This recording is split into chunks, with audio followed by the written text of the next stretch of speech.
Hi everybody, my name is Stephanie. I'm the animal care manager here at the Central Missouri Humane Society. So I've been here for almost 10 and a half years. So thank you so much for signing up to be a volunteer. If you ever need help with anything, definitely come and find me. I pretty much live here, so I'm always available for any help that you may need. So today we're going to start a little bit talking about this kind of the safe dog handling rules when you are volunteering here at the shelter, kind of making sure that you remain safe as well as the dogs too. So I always like to start off talking a little bit about the difference between animals here at the shelter and animals in a home environment.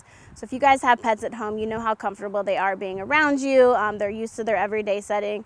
So it can be a little bit stressful when animals are here at the shelter. So especially if it's coming from a home environment into this place, it can be very overwhelming for the pets. So we do find that a lot of the times they can kind of shut down a little bit, and that's really where we utilize our volunteers to kind of help socialize our dogs, keep them happy and healthy while they are here at the shelter. So sometimes with the shelter dogs, you have to take it a little easy. Give them a few minutes to get to know you before you do take them out. You'll find that the more that you do volunteer and the more that our dogs are around people, the more that they're interested in kind of going on longer walks and playing with you a little bit more. And so definitely kind of upping that socialization. So never force a dog to do something it doesn't want to do. If they don't want to come out of the cage, you're more than welcome to sit in the kennel with them. If they just want to stay outside a little bit longer, maybe give them a few minutes. If you ever need help with anything, definitely come and grab a staff member. We're always here to help.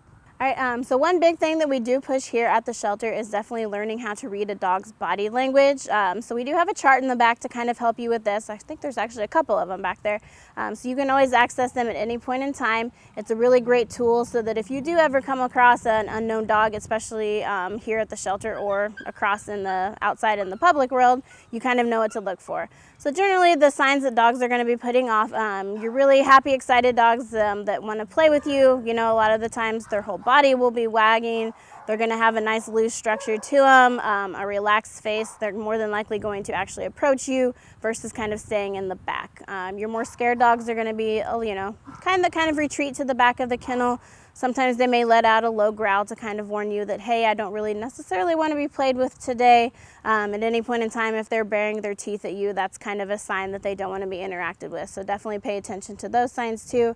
The majority of the dogs that you do come across here at the shelter are going to be super excited to see you, but just kind of keep in mind that sometimes there are some scared dogs that you might have to take a few extra minutes with. So these are cage cards, so these are going to be placed on any of our animals that have been through their evaluation and they are able to be adopted now at this point in time. So you're going to have the pet's name, their ID number, how old they are, their gender, and their color. So you kind of know if there's more than one dog in a cage, you know what you're looking for. We always like to include information on how the dogs came to the Central Missouri Humane Society. So whether they were a stray or they came in an owner's surrender, you kind of know a little bit more about their background. This section here is going to be kind of an explanation on what we think the dogs are going to be able to do either in their future homes or information that we've learned about their backgrounds. So being a couch potato is just going to kind of be your lazy dogs that like to lounge around all day. Stay at home alone are dogs that we know don't have a whole lot of issues with like separation anxiety. They like to be left at home alone, and they can be safely left there for about 8 hours if people have to work during the day.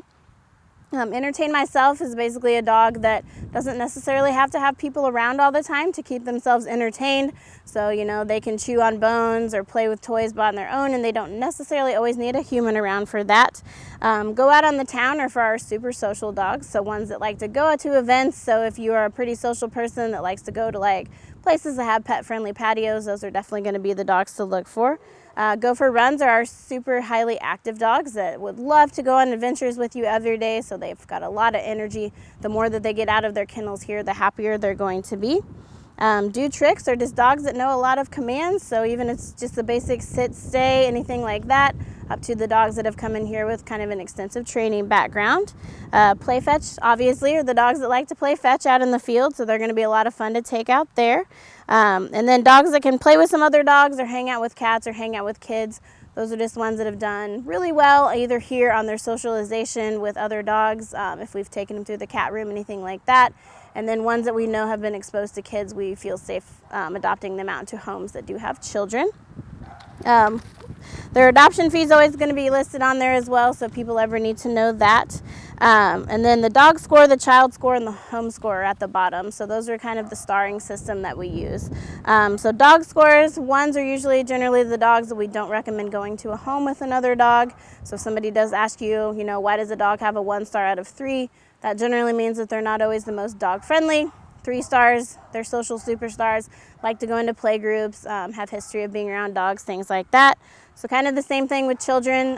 If they're not good with children, we're going to give them a score of 1. If they're really good with children, a 3.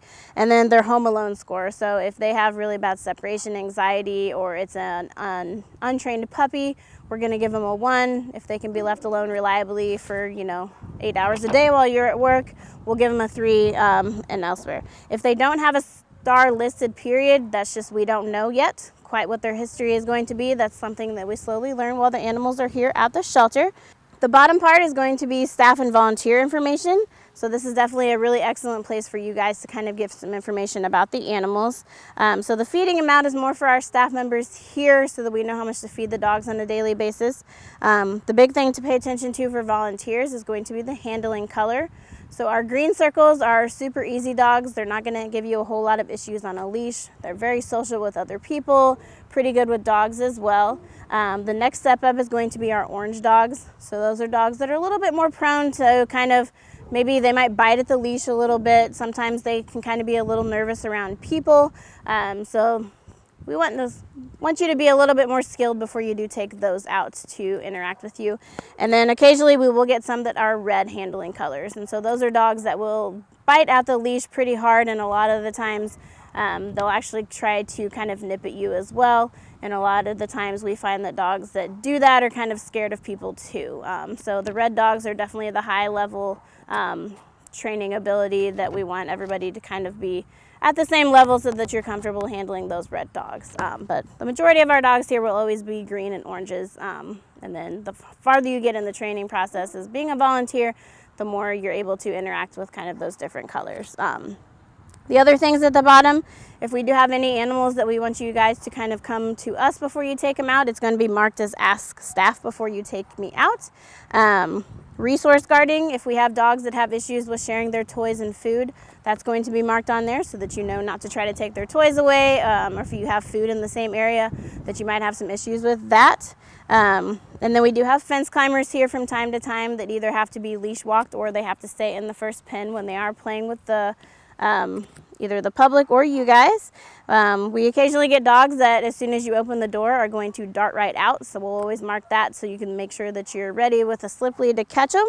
And then if we have any sort of restrictions on what they can and can't play with, so plastic toys, blankets, soft toys, anything like that that they're going to rip up, we'll mark that on there as well. And then their leash manners. So if you're coming in and you're looking for a dog that is super good on a leash, definitely go for the ones that say, I walk well on a leash.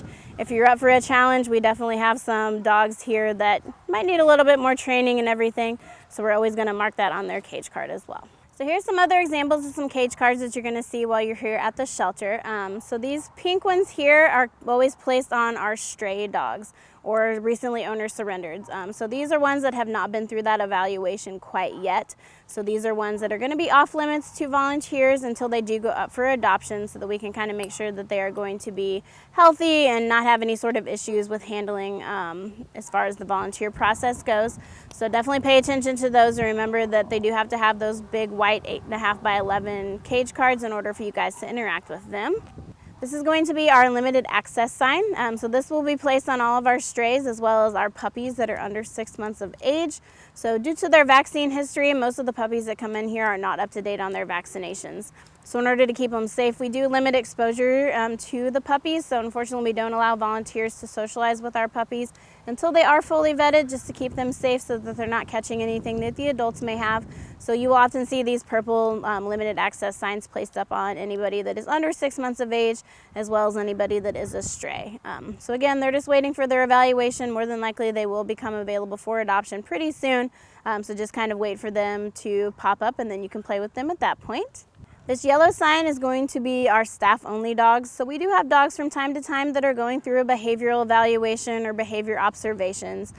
So those are ones that we know are kind of prone to a bite history, so we really do want to keep you guys safe while you're here. So anybody that does have a staff-only sign needs to be handled by the staff only.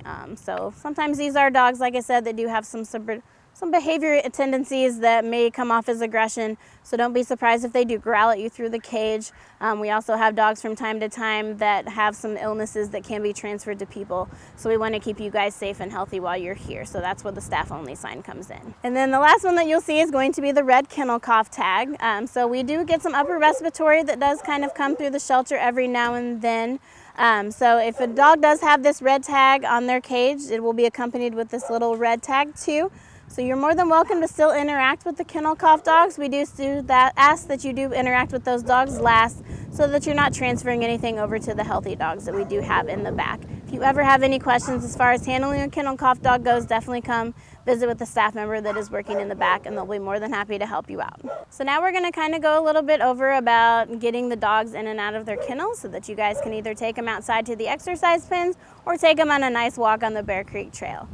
So the first thing that you'll notice is that all of our dogs here that are available for adoption and able for you guys to interact with are going to be fitted with what we call a martingale collar. So if you guys aren't familiar with a martingale, it kind of acts similarly to a choke chain, in that if the dog does pull tight, this will pull tight against their neck, so that they do try to back out of the collar, they're not going to be able to. But since they are still made of nylon, it's not as bad as the action of what a choke chain would normally do. So we will pre-fit all of our dogs with these. Sometimes they do fall off or they get taken off for baths. So if you are interested in interacting with any of the adoptable dogs and they do not have a martingale on, just come find one of the staff members and we'll get them equipped with one as quickly as we can. The big thing when you are working with a martingale is make sure that when you do clip the leash to it, that you're doing it to the ring that is independent of the rest of the collar, so that it does function properly.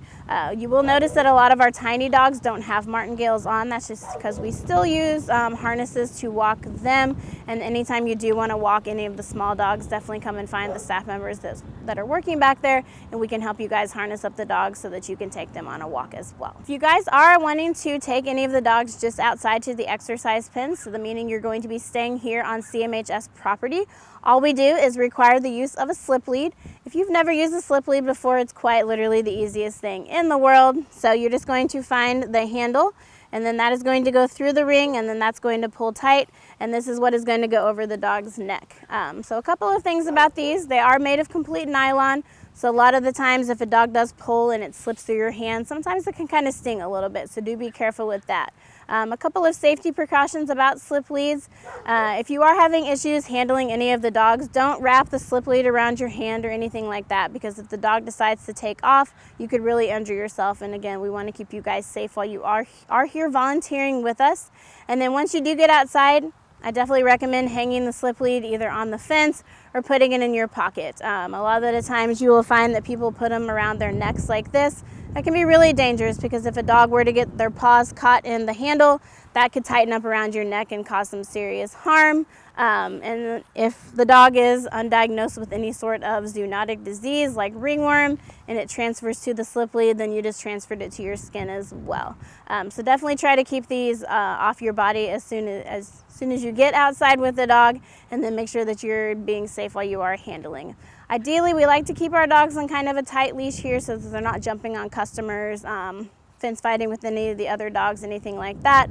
So if you do need some extra leverage while you are walking the dog, definitely use your second hand to kind of grip closer to the dog's neck so that you can keep them nice and tight to your body so that they're not jumping up on people. So if you guys are ready and geared up and to go on the trail with the dogs, we definitely highly encourage that. Getting off site is a great option for the dogs to kind of get away from the stress of the shelter.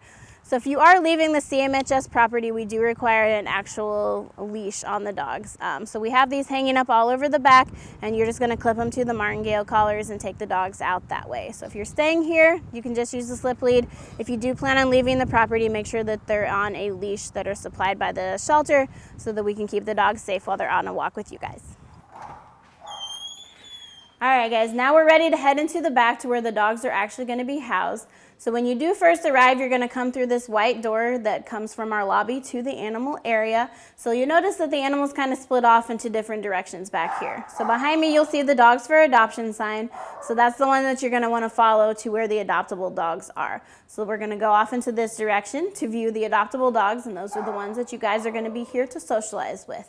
Now down this hallway does lead to our cats, but when it splits off into that direction, it does lead into what the area is known as Old Runs. So that's kind of the older part of the building where we do house our strays, anything that is picked up by animal control. So the dogs over there will be off limits until they do turn over for adoption. So please don't ever go down there unless you're with a staff member, because while we do have some strays down there, we also have dogs that are being held for like bite quarantine and stuff that's not quite fit for adoption that is waiting for a rescue to come and pick them up. So some of the dogs down there can be dangerous from time to time. So for safety reasons, we want you to only be down there with a staff member, and then the adoptable dogs will always be on the adoptable side of the building. So you'll find the kennel keys outside the volunteer office. Just make sure that you do return them when you're done. So if you guys are ready to take the dogs out to the exercise pens, I'm going to demonstrate kind of the easiest way to get the doggies out. So definitely have your key ready. So all of our dogs are going to be padlocked up just for safety reasons. So you're going to unlock the cage, and then you're just going to rest the padlock right here. So a big thing is when you're getting the dogs out, a lot of times they're going to be super excited and they're going to want to run. So if you do have a big dog, you can always kind of adjust, put your foot here, so kind of block off the cage so that they're not running out. And then you can either go inside the cage with them, or you can always squat down to their level, get them out this way, and then you're going to take them out to the exercise pens. So outside is where you're going to find the exercise pens in order to take the dogs outside to socialize with them. So we kind of have the outside area sectioned off. So these two pens behind me and the one to this side are going to be where you guys can go to actually interact with the dogs here at the shelter. So you can take their leashes off and you can play with them while they're outside. We do have 5 exercise areas that are for staff only. So make sure that you're not playing with the dogs in those pens so that we can keep them open for staff members. A lot of the times you will find on busy days that these pens are also filled up with potential adopters. So sometimes it's always a good idea to pop your head out, make sure that there's an exercise pen open, and then you can bring your dog out here and play with them as well. But this area is reserved for volunteers to be interacting with the dogs and socializing with them and getting to know them a little bit better. So this is going to be what we consider the field.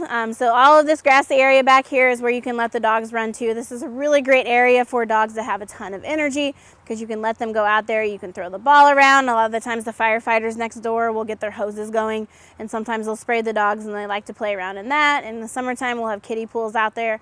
And then pretty soon we're going to start running play groups as well. So in order to get into the field, we do have what we consider a double gate system. So when you guys are coming in here, make sure that you're shutting both gates behind you so that if the dog does happen to escape through gate 1, they can be enclosed by gate 2 as well. Come here, Ophelia. And then once they are outside, you're more than welcome to just take the slip lead off the dog, and then you can let them run and play. So when you guys are out in the field, the biggest thing to pay attention to is going to be where the dogs are at all times. So you can see this is a pretty big, wide open space. So if the dogs do tend to gain up some speed, and they'll run right towards your legs, and you have to be really careful to kind of pay attention to where they are. So if they're coming at you, definitely get out of their way so that you're not injured while you're out here. So our main goal is to keep you guys happy and safe and healthy and everything while you are here. So just be cautious of where the dogs are at all times. Another big thing is if you do have more than one dog playing out here at a time, that occasionally a dog fight can and will break out.